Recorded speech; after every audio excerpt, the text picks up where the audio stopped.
میں ایک ماں ہوں اور ایک دن اچانک میری موت ہو گئی۔ عمر بھر کی جدوجہد کرتے کرتے موت کی آغوش میں سو گئی۔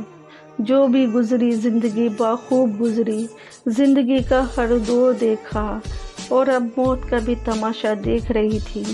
جنہوں نے کبھی قدر نہیں کی وہ بھی آج رو رہے تھے۔ میرا ہی ذکر ہر طرف تھا۔ شاید لوگ آج بھی فیصلہ نہیں کر پا رہے تھے کہ میں اچھی تھی یا بری، سفید کفن میں مجھ پہ نور ہے یا نہیں۔ اب بھی لوگ سوالوں میں الجھے ہوئے تھے۔ پھر میرا جنازہ اٹھایا گیا۔ سماج کے ٹھیکیداروں نے جنازے کا وزن کیا کہ یہ ہلکا ہے یا بھاری، میں گناہ گار ہوں یا بے گناہ۔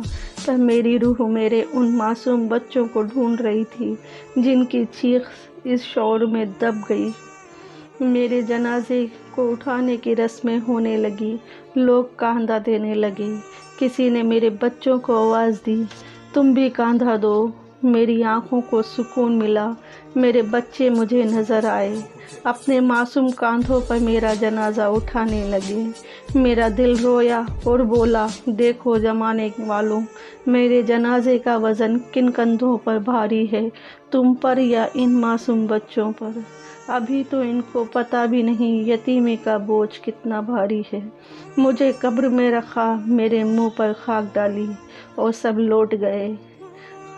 سب لوگ گھر جا کر دعوتیں اڑانے لگ گئے، سوچنے پھر میرے شوہر کا دوسرا نکاح کب کیا جائے۔ بیچارے زمانے کے ٹھیکیداروں پر ذمہ داریاں بھی تو بہت ہیں۔ ماں قبر میں سو گئی، باپ دوسری بیوی کی آغوش میں، اور میرے لگتے جگر کے ٹکڑوں کی قسمت بھی سو گئی۔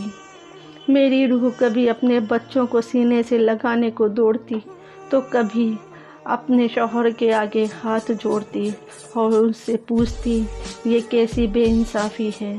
مجھے سفید کفن دے دیا، ادھر سہاگ کی سیج سجا دی اور میرے بچوں کو رسوائی، مفلسی، یتیمی کی زمین دے دی جو بہت برفیلی ہے، جس پر ٹھیک سے کھڑا بھی نہیں ہوا جا سکتا۔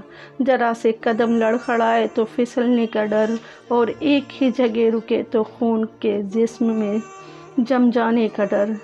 پر میری روح میری طرح ہار چکی تھی، کیونکہ میں ماں تھی، مر کے بھی زندہ تھی، رو رو کے خود سے ہی بول رہی تھی، میری یہ نشانیاں، یہ بچے کچھ ہی دن میں ٹوٹ کے بکھر جائیں گے اور پھر شاید میری ہی طرح خاموش ہو جائیں گے۔